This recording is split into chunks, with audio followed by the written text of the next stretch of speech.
오늘 말씀 제목이 말씀 사랑, 형제 사랑입니다. 이미 말씀드린 것처럼 베드로 전후서는 사도 베드로가 고난 가운데에서 믿음을 지키기 위하여 흩어진 주의 백성들에게 격려하기 위하여 쓴 편지라고 했습니다.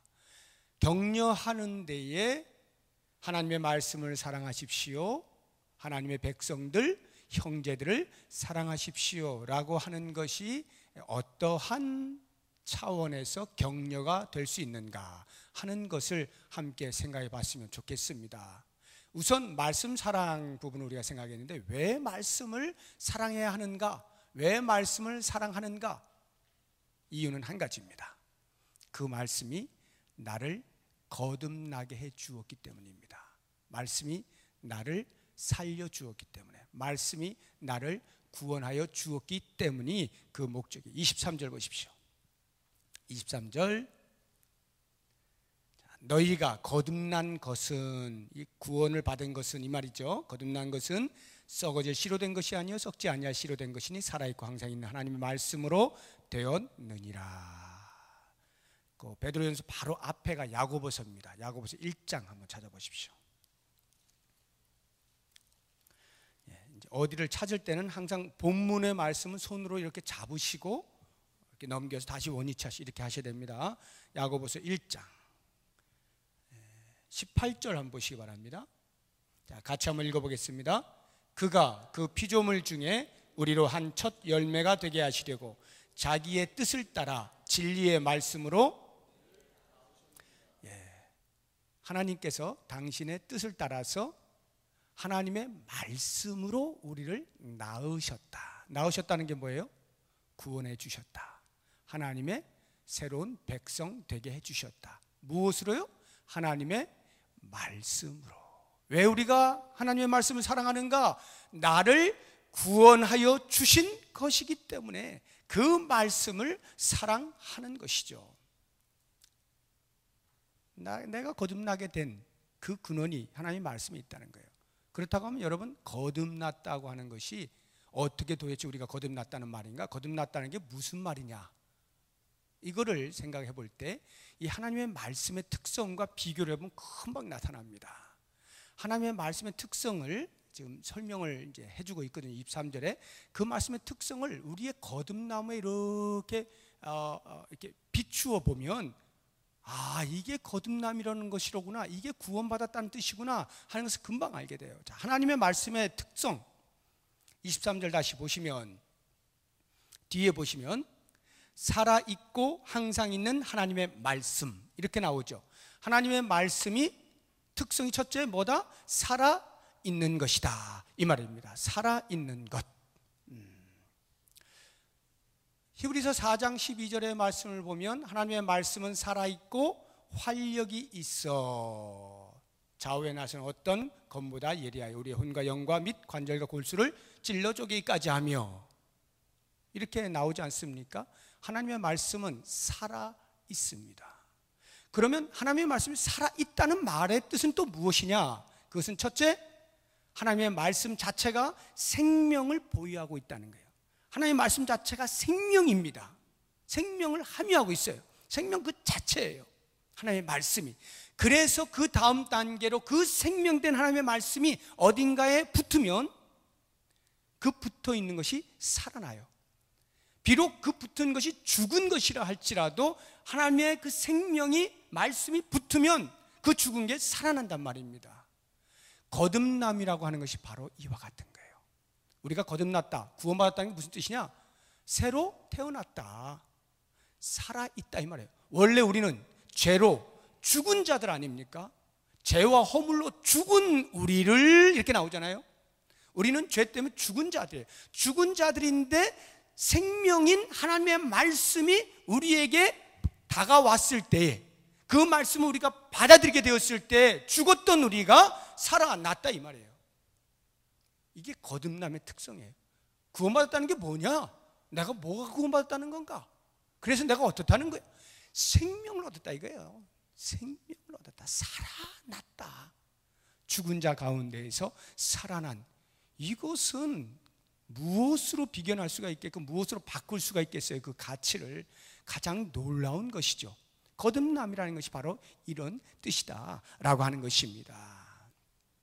그 다음에 두 번째로 하나님의 말씀의 특성이 뭐냐 하면 영원하다는 거예요. 살아있고 항상 있는 하나님의 말씀, 영원하다라고 하는 것이죠. 그래서 24절에도 보면 모든 육체는 풀과 그 모든 영광은 풀의 꽃과 같으니 풀은 마르고 꽃은 떨어지되 오직 주의 말씀은 세세토록 있도다.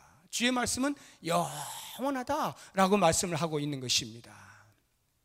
우리의 거듭남이라고 하는 것, 우리의 구원이라고 하는 것은 얼마만큼이라고 하는 어떤 기간을 갖는 것이 아닙니다. 우리가 하나님의 말씀을 통하여 생명을 얻게 되어지면 그 생명은 영원한 거예요. 우리의 구원은 영원한 거예요. 뭐 있다 없어졌다 있다 없어졌다 이런 게 아닌 거예요. 우리의 구원은 영원합니다. 얼마나 놀라워요. 우리의 거듭남이라는 것이 영원이라는 의미를 아시죠? 우리는 지금 시간의 한계 안에 살고 있는 사람들이에요. 그러면 영원이라고 하는 것은 이 시간의 한계가 넘어가는 죽음 이후의 세계, 거기까지가 전부 영원에 해당되는 것입니다.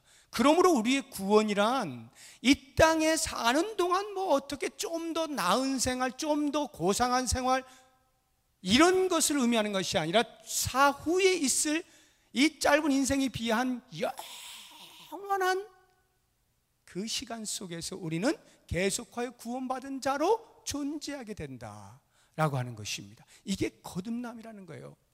이와 같은 우리의 거듭남, 죽은 자가 살아나고 그 살아남이 영원한 이와 같은 놀라운 복을 받게 되어진 근거가 하나님의 말씀에 있다라고 할 때 우리가 어찌 그 말씀을 사랑하지 아니할 수가 있겠는가 하는 이 당위성이 나오게 되는 것입니다. 자, 그렇다고 한다면 어떻게 우리가 하나님의 말씀을 사랑할 것인가 두 가지 있습니다. 하나는 일단 사랑이란 지극히 독점적이고 배타적일 수밖에 없어요. 제가 제 아내를 사랑한다라고 하면 제 아내만 사랑해야지 제 아내 아닌 다른 여자도 사랑하고 아내도 사랑하고 말이 안 되죠. 지극히 독점적이고 배타적이어야 돼요. 사랑이란 우리가 하나님의 말씀을 사랑한다라고 한다면 다른 그 무엇을 사랑하면 안 돼요. 그러면 다른 그 무엇이 뭐냐? 원래 우리가 옛사람으로 있을 때 죽은 자로 있을 때 사랑하며 살던 것들 그것들을 더 이상 사랑하지 않기로 작정하는 것입니다. 그것을 버려야 그 다음 일이 생기는 거예요. 그게 2장 1절에 나옵니다. 보시죠. 그러므로 모든 악독과 모든 기만과 외식과 시기와 모든 비방하는 말을 버려야 하나님의 말씀을 사랑할 빈 그릇이 준비가 되는 것입니다. 이것을 버리지 아니한 채 하나님 말씀을 사랑합니다. 새빨간 거짓말이죠. 옛것을 사랑하고 있는데 하나님 말씀도 사랑해요? 있을 수 없는 거예요. 사랑은 그렇지 않다는 거예요. 독점적이어야 된다. 배타적이어야 된다. 그러므로 이런 모든 악독과 기만과 외식과 시기에 비방하는 말들 다 배타해 버려야 되는 것입니다. 여긴 5가지만 나왔습니다. 어디 비단 5가지 뿐이겠습니까? 옛 성품으로 나타나는 것들이 얼마든지 많이 있죠. 괴휼과 술수와 눈 흘기는 것들도 탐욕도 탐심도 전부 다 옛 성품이 갖는 특성들이죠. 그것들을 다 어떻게 해요? 쓰레기에 버려라 이거예요. 버려라. 그리고 나서야 하나님의 말씀을 적극적으로 사랑할 준비가 되는 것입니다. 그러므로 내가 하나님의 말씀을 사랑하는 어떻게 내가 하나님의 말씀을 사랑하는가? 나의 옛 성품을 내가 얼마나 버리고 있나를 보시면 내가 지금 하나님의 말씀을 점점 더 사랑하고 있구나 하는 것을 알게 됩니다. 그런데 여러분 하나님의 말씀을 내가 굉장히 사랑한다고 생각하고 하나님의 말씀이면 어딘지 쫓아간다고 생각하고 하는데 늘 입에 달고 다니는 것이 비방하는 말이고 남 시기하는 말이고 막 이렇다. 그 사람 뭔가 문제 있는 겁니다. 하나님의 말씀을 사랑한다고 자기가 착각을 하고 있는 것이죠. 사랑한다면 옛것을 더 이상 사랑하지 않기로 작정해야 돼. 버려야 돼요. 그리고 나서 이제 하나님의 말씀을 사랑하는데, 그 사랑할 때 어떻게 사랑하느냐? 갓난 아기들 같이, 마치 갓난 아기가 엄마의 젖을 사모하듯이 그렇게 하나님의 말씀을 사모하며 사랑하라, 이런 거죠. 갓난 아기들 같이라고 하는 것은 다른 거 아닙니다. 그저 배가 고플 때에 엄마의 젖에 대하여서 의심의 여지도 없고 뭐 주저함도 없고 뭐 다른 어떤 뭐 판단도 하지 않습니다. 그냥 엄마의 젖을 그냥 달려들어 빠는 거 아닙니까? 이게 갓난아이의 특성이에요. 나 배고파요, 죽겠어요, 나 살려주세요 라고 하는 그런 본능으로 엄마의 젖을 찾는 것입니다. 바로 그와 같은 심정으로 하나님의 말씀을 갈망하라는 거예요. 이게 쉽지가 않아요. 특히 신앙생활 오래 하면 오래 할수록 쉽지가 않아요. 왜? 타성에 젖어버렸기 때문에. 하나님의 말씀 늘 뭐 성경책이 막 집에서도 뭐 10권 이상 되지, 뭐 어디든지 보면 뭐 성경책이 있지, 오히려 더 이 성경책을 손에 안 잡을 수가 있습니다.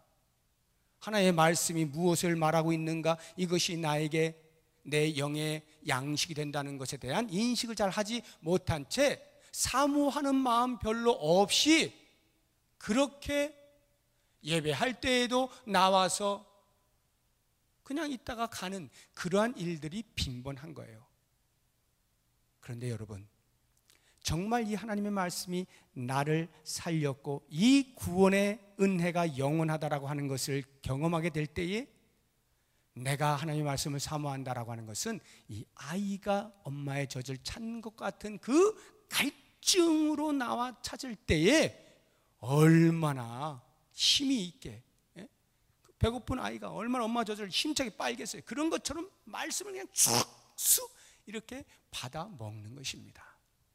제가 또 제 얘기를 해야 되는데, 가장 타성에 젖어 있기 쉬운 사람이 대표적으로 이런 목사들입니다. 늘 하는 게 이거잖아요. 늘 하는 게, 밥 먹고 하는 게 이거니까 누가 다른 사람 설교하는 거 이렇게 들을 때요, 귀에 안 들어와요. 지금도 우리 목사님들, 전사님들 잘 안 들어올지 몰라. 늘 하는 거니까, 늘 하는 거니까 안 들어올지 모릅니다. 아니, 나나 하면 내가 신경 쓰지 뭐, 아유 맨날 듣는가, 이럴 수가 있거든요. 제가 다른 목사님들, 전사님들께 설교할 때마다 저 자신을 그렇게 치는 거예요. 너가 정말 하나님의 말씀을 사모하느냐? 너가 정말 하나님의 말씀에 대하여 귀를 기울이고 있느냐? 순종하기로 작정하고 지금 엎드려서 갈망하고 있느냐? 이런 것들 제가 늘 점검을 해요. 그리고는 어떻게든지 그냥 귀를 쫑긋 세우고, 저는 등도 잘 안 붙여요, 뒤에다 이렇게. 혹시 내가 이게 딴 생각할까 봐 등도 가능하면 이렇게 딱 세우고 이렇게 이러거든요.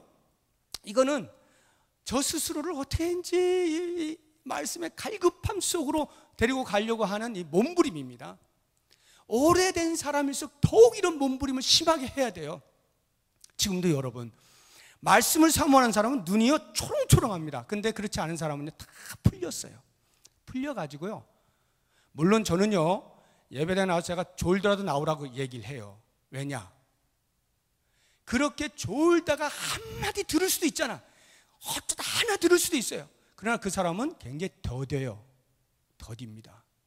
그런데 말씀을 진정으로 사모하고 눈이 초롱초롱해가지고 어떻게든지 막 받으려고 하는 이 몰입되어서 이렇게 달려들면요, 그 사람은 은혜가 풍성해요. 그러니까 쑥쑥 자라나는 거죠. 사랑하는 여러분, 나는 왜 내 믿음이 이래? 라고 하면 내가 말씀을 얼마만큼 사모하는가를 한번 점검해 보십시오. 말씀을 갈망하고 이렇게 있는데도 믿음이 안 자라는 것, 저는 볼 수가 없습니다. 그럴 리가 없어요. 그러므로 여러분, 말씀을 사모하십시오. 그리고 말씀을 들으실 때 가장 중요한 것, 이것도 역시 오래되신 분들에 대한 말이에요. 원래 이제 오래되신 분들이 타성이라는 게 있기 때문에 그래요. 늘 듣는 말이다라고 하는 것 때문에 이렇게 귀를 쫑긋하지 않는 경우가 있는데, 이렇게 하나님의 말씀을 딱 받아들일 때 이 말씀이 나를 어떻게 변화시킬 것이냐에 대한 관심보다 내가 저 말씀에서 뭘 찾아 먹을까 골라 먹을 생각하면 큰일 납니다. 그러니까 말씀이 올 때 그냥 그대로 이렇게 그대로 받아야지 그 가운데에서 내가 말씀을 찾아 먹어. 이런 사람은요, 말씀을 판단합니다. 그러니까 오늘은 강 목사가 설교를 얼마만큼 하는가 보자, 이렇게 들을 수가 있어요. 그러니까 죄송합니다. 저 정도 되면 그래도 여러분들이 쉽게 막 함부로 판단은 못할 거예요. 근데 우리 전사님 만약 했다. 아유, 전사님 아직도 멀었어. 아이고, 그래. 저기까지 가려면 언제까지 가야 될까? 여러분 이러고 있으면요, 여러분들이 전사님은 판단했는지 모르는데 여러분의 믿음은 꽝 되는 거예요. 꽝 되는 거예요. 그러니까 스스로 자기 무덤 파고 있는 거죠. 말씀을 들을 때 판단하잖아요. 전부 다 자기 믿음 까먹는 거예요. 오죽하면 제가 이 허리를 펴고 이렇게 듣겠어요. 하나님의 말씀을. 왜? 내 살 파먹는 거니까 그게. 그러니까 여러분, 특히 오래 다니신 분들 정신을 바짝 차려야 됩니다. 하나님의 말씀을 들을 때는 어떻게든지 갓난아기의 심정으로 들어야 돼요. 갈급한 영으로 들어야 됩니다. 그래서 저 친구가 뭐 제대로 말하나 보자 이렇게 하면요, 얻을 게 없어. 그런데 사모하는 마음을 가지면 설령 뜨거운 마음으로 준비가 안 된 밥이라 할지라도 그게 들어와요. 이건 내 몫이에요. 여러분, 교육자들의 몫은 교육자들에게 맡기시고 여러분의 몫은 여러분의 몫을 다하십시오. 사모하십시오. 열정을 가지고 눈을 총총 뜨고 막 잡아먹을 듯이 쭉 달려가 보세요. 여러분들이 저를 잡아먹을 듯이 쫙 오면 제가 여기서 얼마나 그냥 강력한 메시지가 나오겠어요. 말씀을 듣겠다라고 하는 이 기운이 막 저에게 전달되어지는데 제가 삐실삐실하게 전할 수가 있겠습니까? 준비 안 된 말씀조차도 성령의 역사심 따라 막 선포가 되는 거죠. 이런 역사가 있기 위해서 우리 모두가 갓난아이와 같은 순전한 심정을 가지고 막 갈망하는 심정으로, 나 이거 안 먹으면 죽습니다, 이런 마음 가지고 달려드시면 놀라운 하나님의 은혜, 말씀의 은혜가 충만할 줄로 믿습니다. 이렇게 말씀을 사랑하다 보면 그 결과가 2장 2절에 나옵니다.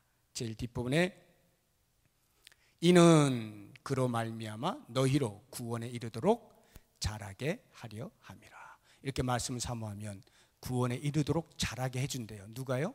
하나님께서 우리의 구원에 이르도록 자라.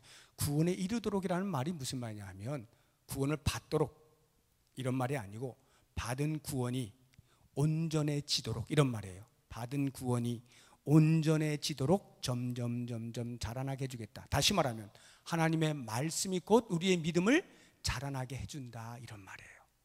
하나님의 말씀을 통하여 우리의 믿음이 자라나는 것이에요. 그래서 하나님의 말씀을 사모하는 사람일수록 그 믿음이 점점 자라나는 것을 보게 되는 것입니다. 자, 그러면 이렇게 하나님의 말씀을 사랑을 하는 사람이 이제 그 다음 베드로가 왜 형제 사랑을 같이 덧붙여서 이야기하고 있느냐. 이 형제 사랑은 내가 말씀을 사랑합니다, 그래서 그 사모함 때문에 내 믿음이 점점 자라납니다 라고 하는 믿음 자라남의 외적인 증명이 곧 형제 사랑에서 나타난다 하는 것입니다. 내가 정말 믿음이 자라나고 있나를 보고 싶으십니까? 그러면 많은 것들이 있겠습니다. 그 중에 대표적인 것 하나가 형제를 내가 사랑하고 있나 보시면 딱 됩니다. 내 주변에 있는 형제 자매를 내가 얼마나 사랑하고 있는가가 내 믿음이 자라나고 있는지 여부를 결정지어주는 아주 중요한 시금석이 된다 하는 것입니다. 그러면 어떻게 형제를 사랑해야 되는가? 어떻게 형제를 사랑하는가? 22절 보시기 바랍니다. 너희가 진리를 순종함으로 너희 영혼을 깨끗하게 하여 거짓이 없이 형제를 사랑하기에 이르렀으니 마음으로 뜨겁게 서로 사랑하라. 거기 답이 나오죠. 형제를 사랑할 때 거짓이 없이 사랑하는 겁니다. 거짓 없이 사랑한다는 게 뭘 말하는 거냐? 그것을 풀어놓은 것이 뒤에 마음으로 뜨겁게 이 말이에요. 마음으로 뜨겁게. 마음으로라는 것은 마음으로부터라는 거예요. 다시 말하면 가식 없이 진실하게 형제를 사랑해야 한다라고 하는 거죠. 거짓이 없다는 것은 가식이 없다는 거예요. 가식이 없다는 말은 가면 쓰고 하지 않는다 이런 말이에요. 배우가 극 중에서 극 역할에 열중하는 것이 자기의 삶을 말하고 있는 것은 아니죠. 그냥 극 중의 역할만 하고 있는 거예요. 자기의 삶은 자기의 삶의 이중이죠. 그 사람 배우들의 삶이 이중인격이라는 뜻은 아니고 이렇게 극의 모습과 현실의 모습이 다르다 이런 말이에요.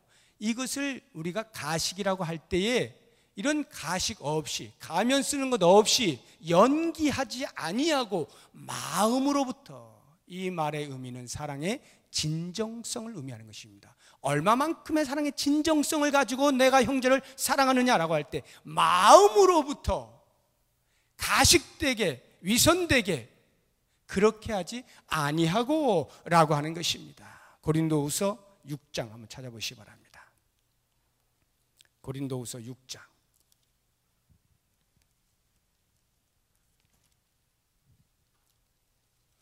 291쪽 신약성경 291쪽 고린도후서 6장 6절. 지금 이 고린도서 6장은요 바울이 고린도 교회 교인들에게 자기의 사도의 진정성을 이야기하는 것입니다. 그 가운데 많은 이야기를 하는 중에 6절 보시면 같이 읽어봅니다. 시작. 깨끗함과 지식과 오래 참음과 자비함과 성령의 감화와 거짓이 없는 사랑과. 사도 바울은 나는 그리스도 안에 참 사도다, 너희들에 대하여 참 사도다 라고 하는 것을 증명하는 것 중에 하나가 거짓이 없이 너희를 사랑하였다 이 말이에요. 제가 이 말씀을 준비하면서 이 말씀을 보면서 제 가슴에 또 손을 얹어 보았습니다. 나는 우리 성도님들을 거짓 없이 사랑하고 있는가, 이런 손을 얹어 볼 때 많이 부끄러워요. 부끄럽다는 것이 제가 가진 한계도 있겠지만 그 가진 한계조차도 다 하지 못할 수도 있었겠다, 이런 마음이 제가 드는 것입니다.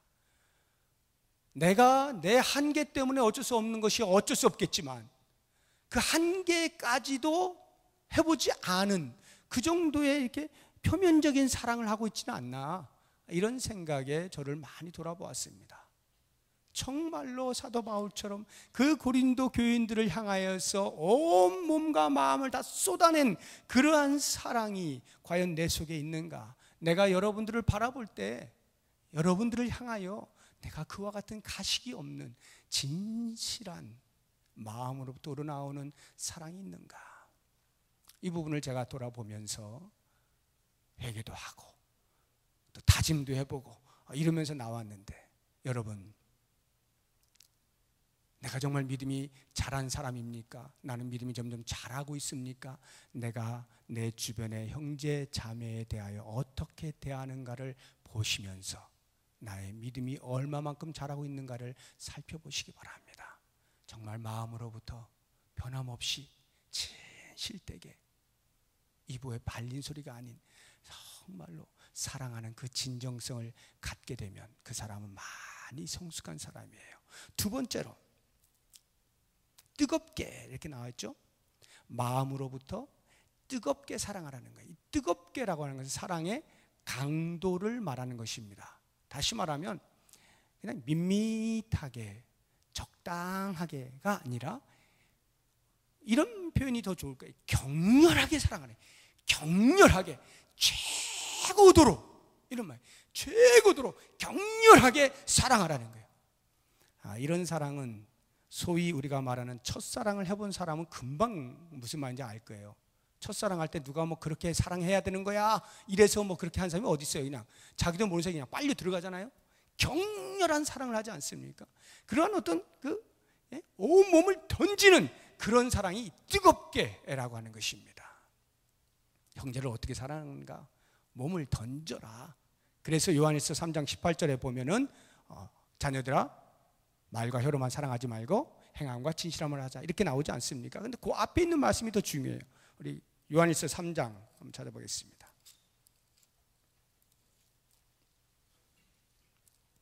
요한일서 3장 15절부터 한번 보시죠. 15절부터 18절까지 우리 같이 읽어보겠습니다. 그 형제를 미워하는 자마다 살인하는 자니 살인하는 자마다 영생이 그 속에 거하지 아니하는 것을 너희가 아는 바라. 그가 우리를 위하여 목숨을 버리셨으니 우리가 이로써 사랑을 알고 우리도 형제들을 위하여 목숨을 버리는 것이 마땅하니라.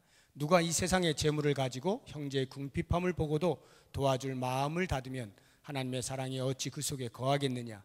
자녀들아 우리가 말과 혀로만 사랑하지 말고 행함과 진실함으로 하자.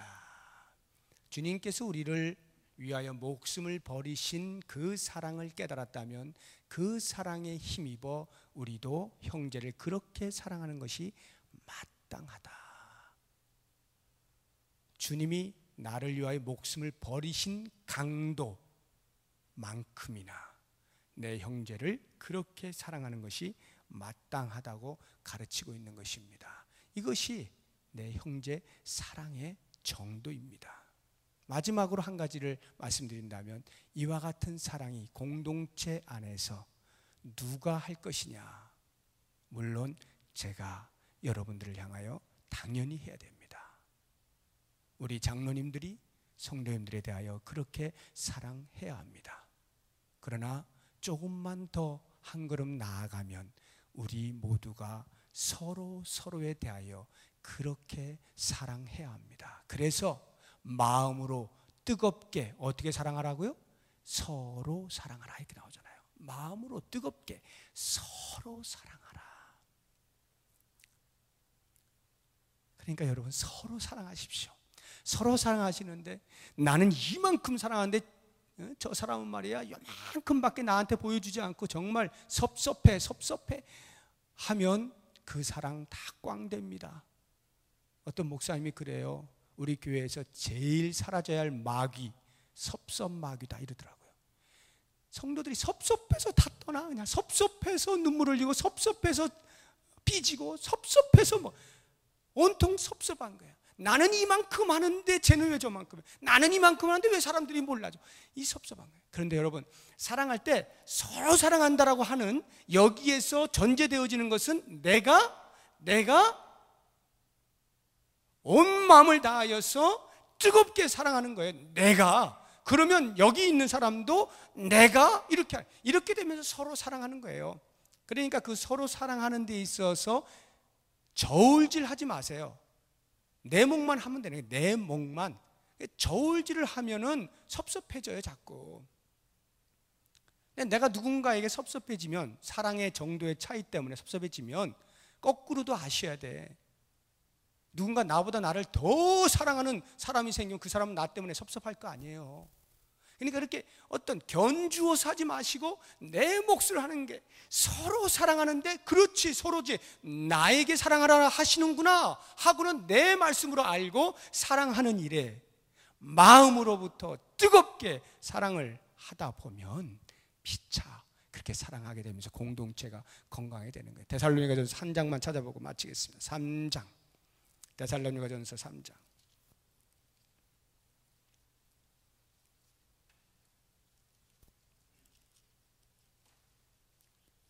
12절 13절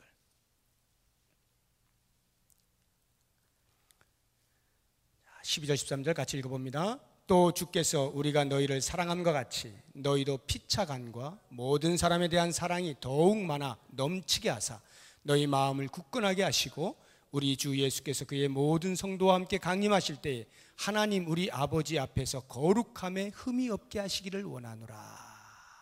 읽보세요. 어떻게 하면 믿음이 자라나는가? 내가 형제를 얼마만큼 사랑하는지를 보면 내 믿음이 자라나는 것을 알 수 있다고 말씀드렸습니다. 여기에 그 말씀을 그대로 하고 있지 않습니까? 12절에 피차간과 모든 사람에 대한 사랑이 더욱 많아 넘쳐나면 그리스도에 다시 오시는 그날에 우리가 어떻게 된다? 거룩함의 흠이 없어진다 이 말이에요. 형제를 사랑하는 것이 내 믿음의 성숙을 의미한다는 말입니다. 그래서 하나님 앞에 섰을 때, 그리스도의 심판대 앞에 섰을 때에 거룩하고 흠이 없게 되어지는 것입니다. 사랑하는 성도 여러분, 마음으로부터 사랑의 진정성을 담아서 격렬하게 최선을 다하여서 뜨겁게 서로 사랑하십시오. 이렇게 하나님의 말씀을 사랑함과 형제를 사랑하는 것이 과연 우리가 고난의 시기에 격려의 말씀이 되느냐? 당연합니다. 왜요?